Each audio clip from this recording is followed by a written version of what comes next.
भव्यं च सर्वं यस्याभितिष्ठिति स्वर्यस्य च केवलं तस्मै ज्येष्ठाय ब्रह्मणे नमः। ज्ञान का अभिमान ओले की तरह से बह गया, एक अनपढ़ बावरा बात पते की कह गया।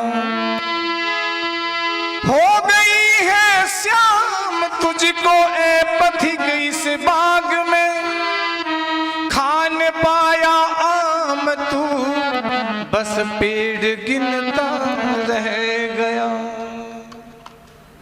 सम्मानित मंचासीन मेरे गुरुतुल्य सम्मान्य हरि सिंह जी और महिला आर्य समाज की प्रधान सम्मान्य बहन नीलम जी राठी और उनके साथ में इस संगीत की ओर अपना कदम से कदम बढ़ा रही, दिन प्रतिदिन निखरती जा रही बहन मंजू आर्या और करनाल से पधारी हमारी छोटी बहन बेटी के समान तनु आर्या और उनके पूज्य पिताजी सम्मानित जगदीश जी जो बहुत ही अच्छे कलाकार हैं, और हमारी संगति करे भाई अतुल जी बहुत अच्छा ढोलक बजा रहे हैं, संगति कर रहे हैं। और इस कार्यक्रम के सूत्रधार भाई रामकिशन शास्त्री जी और मेरे सामने सभी मेरे पिता तुल्य सभी आर्यभद्र सज्जनों पुरुषों, मैं आप सभी का नाम लूंगा क्योंकि सभी मेरे लिए पूजनीय हैं। आप सभी का आशीर्वाद हमें मिलता रहता है। अभी आशीर्वाद की बात की शास्त्री जी ने, आप स्थानीय भजनोपदेशों को बुला लेते हो और उनको सुन लेते हो, इससे बड़ा और आशीर्वाद क्या हो सकता है।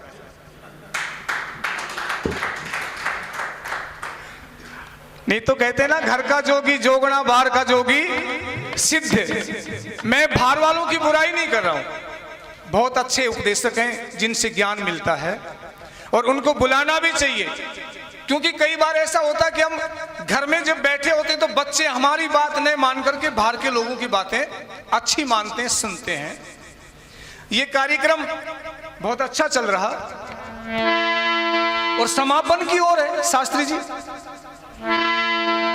तो मेरे पूज्य गुरु जी पंडित ताराचंद जी जब समापन करते थे तो उनकी तरफ से एक बहुत प्यारा भजन वो सुनाया करते, बस वही भजन सुनाऊंगा मैं, ज्यादा आपका समय नहीं लूंगा क्योंकि मेरे बाद में बड़ा सुंदर कार्यक्रम आप लोगों को सुनने को मिलेगा। और वो कहते थे कि जीवन में बोली का बड़ा महत्व है। इंसान अगर अपनी बोली पर कंट्रोल कर ले, बोली को तोल करके बोले, तो जीवन में उनसे कभी कोई गलती नहीं हो सकती।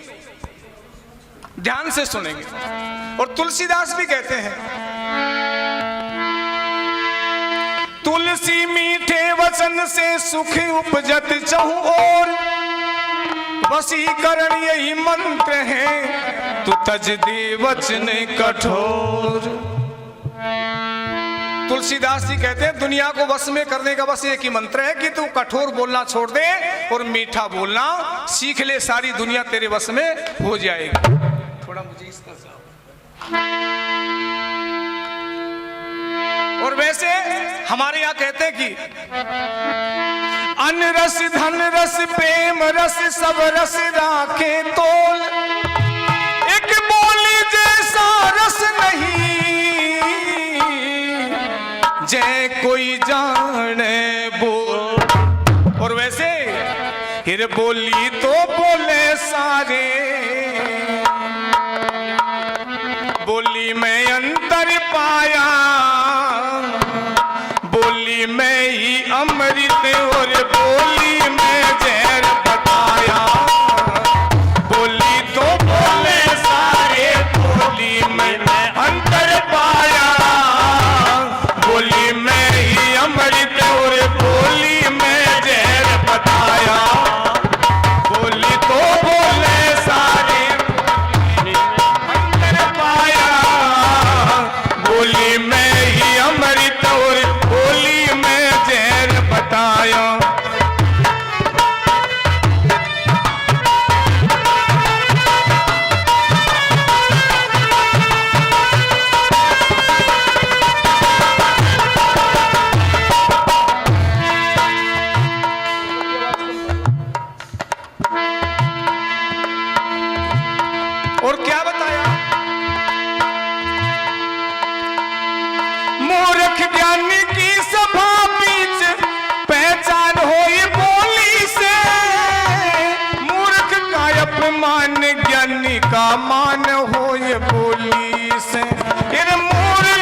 बोली का मान होए बोली से, ऊंची शान होए बोली से, ऊंची शान होए बोली से, बोली ने बट्टा लाया, बोली में ही अमृत और बोली में जहर बताया, बोली तो बोले सारे बोली में अंतर पाया, बोली में ही अमृत और बोली में जहर बताया, बोली तो बोले सारे बोली में अंतर पाया, बोली में ही अमृत और बोली में जहर बताया। सभा के बीच में 1000 आदमी बैठे हो, किसी के माथे पर यह लिखा हुआ नहीं मिलेगा कि ओछा है कि पूरा है, किसी के माथे पर यह लिखा नहीं मिलेगा कि ये विद्वान है कि मूर्ख है। हजारों आदमी के बीच में, सभा के बीच में बोलने से पता चल जाएगा ये कौन है, कैसा है। और यहां तक नहीं, कवि क्या लिख रहा ये बोली ही एक ऐसी है जो मिले हुए दिल फड़वाते, बोली ही एक ऐसी है दो दिलों को एक मिलाते, बोली ही एक ऐसी है दो दिलों को एक मिलाते, बोली ही घोड़े पर चढ़ाते, बोली नगदे चढ़ाया, बोली में ही अमृत और बोली में जहर बताया, बोली तो बोले सारे बोली में अंतर पाया, बोली में ही अमृत और बोली में जहर बताया।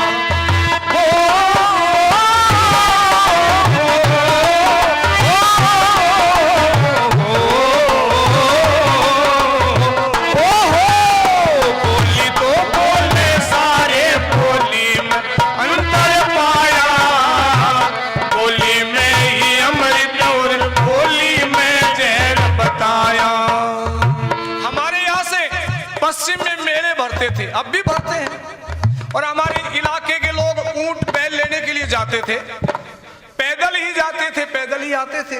पहले सवारी तो थी नहीं, या तो बैल की सवारी थी, या ऊंट की सवारी थी, या घोड़े की सवारी थी। एक दो आदमी बोले भाई 5-7 दिन का आने जाने का रास्ता है, बासी रोटियां में भी नहीं बैठे हुए, कोई तो खूरमा, कोई चूरमा, कोई परांठे, कोई सुहारी बनवा ले जाता रास्ते में खाने के लिए। 2-4 आदमी बोले भाई बासी रोटियां में भी नहीं बैठे, तो क्या करें? बोले आटा ले लो, दाल ले लो, रास्ते में किसी से बनवा लेंगे, खा लेंगे। आटा ले लिया, दाल ले लिया, चल दिए। ये शाम हो गई, एक गांव में एक घर में घुसे, घर में एक बुढ़िया थी। बुढ़िया से बोले बुढ़िया हम मेले जाने वाले आदमी और हमारे पास आटा भी है, दाल भी है, बुढ़िया रोटी बना दे। बुढ़िया अच्छे संस्कारों की थी, आंगन में चारपाई डाल दे, बोले भाई बैठ जाओ, बैठा दिए। दाल को चढ़ा दी चूल्हे पर, आटे को लगी गूंदने, पर ये जो चारपाई पर बैठे थे ना, इनकी आदत ऊक चूक थी। इन्होंने नजर उठा के देखी तो चौक के बीच में एक भैंस बंध रही, बड़ी हट्टी कट्टी मोटी ताजा। और फिर पोड़ी का बारना देखा, कुछ सकड़ा भीड़ा नीचा था। ये बोले बुढ़िया भैंस तो बड़ी हट्टी कट्टी मोटी ताजा। बुढ़िया बोली या तो भाई सही। बोले एक और उकसुक है ना। बोले वो क्या है? बोलो पोड़ी का बारना, सकड़ा भीड़ा नीचा सा। जब बुढ़िया भैंस में कुछ उकसुक हो जाए, मर जाए, तो ए बारनामा का तो ना निकले, भीती फोड़नी पड़े। बुढ़िया बोली रे मैं थारो सत्यानाश जाए, अना पुतो में थारो काम करी था, मेरी बुरी बुरी सोच रहा सो। ये बोला बुढ़िया या तो बिना सोचा ही कही थी। बुढ़िया बोली बिना सोच नहीं बोलना चाहिए मूर्खो, आराम से बैठ जाओ। बोले नहीं बोलांगा। अब ये बैठ गए। इतनी देर में एक औरत आ गई। इन्होंने कहा बुढ़िया ये औरत कौन है? बोले मेरे एक बेटो ये उसकी औरत है। ये बोले बुढ़िया बात तो किमिया भी उत्सुक से। बुढ़िया बोली रे मैं क्या उत्सुक होगी? ये बोला एक ही तो से, जब बेटा में उत्सुक हो जाए, मर जाए, तो बहू भी कह के जाए। बुढ़िया बस बोले आलू और थारो भाई, आटा लो और दाल लो, हो जाओ मकान से बाहर, कम वक्त आए रोटियों वाले। आधी रंधी दाल धोती के पल्ले में घेर दी, दिए धक्के। और ये गांव के बीचों बीच जा रहे, दाल को पानी जाए, धोती का माँ का टपक। तो गांव वाला बोला रे के टपके? बोले हमारी बोली को रस। कभी बोली की भूल नहीं करनी चाहिए। और यहां तक नहीं, फिर बोली से ही चुगलखोर पानी में आग लगाते, बोली से ही सज्जन नर कोई जलती आग बुझाते। बोली से ही सज्जन नर कोई जलती आग बुझाते। फिर बोली ही में सा बरसाते, शीतल कर दे काया। बोली में ही अमृत और बोली में जहर बताया। बोली तो बोले सारे, बोली में अंदर पाया। बोली में ही अमृत और बोली में जहर बताया। अपने इतिहास उठा करके देखो, रामायण में बोली की भूल हुई। राम और सीता लक्ष्मण तीनों जंगल में वन में कुटिया में रहते हैं। कुटिया के सामने से धोखे का मृग निकला। सीता ने उसको देखा, राम से कहने लगी इसको पकड़ के लाओ। राम अपने धनुष्मान उठाकर के पीछे ओ लिया, और वो छल था, कपट था, वो आगे जाकर के राम जैसी बोली बोल गया, हे भाई लक्ष्मण मेरी सहायता के लिए आओ। ये आवाज जब सीता के कानों में पड़ी तो सीता ने लक्ष्मण से कहा कि ओ लक्ष्मण, तुम्हारे भाई राम पर कोई आपत्ति आई, उनकी सहायता के लिए जाओ। लक्ष्मण ने कहा, सीते ना, मेरे भाई राम पर कोई आपत्ति नहीं आ सकती और मैं जाऊंगा भी नहीं। मैं तो आपकी रखवाली के लिए हूं। सीता पढ़ी लिखी विदुषी पतिव्रता सतवंती थी, पर यह बोली की भूल कर गई और लक्ष्मण से कह उठी, ओ लक्ष्मण हमें मालूम नहीं था कि ऐसी बुरी नीयत है तेरी, इसीलिए हमारे साथ आया होगा। अगर भाई राम मर जाए और सीता तेरे रह जाए, ये भाव ये थे। बस सीता के मुंह से ये बात निकल गई, लक्ष्मण को सहन नहीं हुई। लक्ष्मण सीता को अकेली छोड़ के चला गया। रावण ने मौका देखा, सीता के लिए उठा ले गया। मामूली बोली की भूल के कारण रावण की जेल में 14 महीने 10 दिन तक तड़पती रही राम के वियोग में, और इधर राम पर बहुत सी आफतें आती रही। कितनी दिक्कत हुई, महाभारत को ले लो। जब भीम अपना महल दिखाने के लिए ले गया दुर्योधन को, पीछे आप बोली आगे दुर्योधन को कर लिया। महल की जो कारीगरी थी ये थी कि जहां दरवाजे थे वहां दीवार दिखाई देती थी, और जहां दीवार थी वहां दरवाजे दिखाई देते थे। जहां फर्श थी वहां जल का आभास होता था, और जहां जल था वहां फर्श का आभास होता था। ये दुर्योधन कभी भीत का टक्कर मार, कभी पानी में जा पड़े। सामने बैठी थी द्रौपदी। कई लोग कहते हैं द्रौपदी ने बोला था, महाभारत में कहीं नहीं लिखा कि द्रौपदी ने कहा था। द्रौपदी को तो हंसी आ गई थी, और पीछे से भीम बोल पड़ा कि आछो आंधा के आंधो हुए। ये तो बहुत कटु शब्द थे, कुछ और भी आता है उसमें। बस इसी बोली के कारण ये महाभारत का युद्ध हो गया, और जिसकी भरपाई आज तक नहीं हो पाई। आगे कवि क्या कहता है, भाइयों के भाई के हाथ से सरकट जा बोली पे, आन मान के रखने वाले मर मिट जा बोली पे। आन मान के रखने वाले मर मिट जा बोली पे। फिर गुण आवे गुण छट जा बोली पे। बोली की अद्भुत माया, बोली में ही अमृत और बोली में जहर बताया।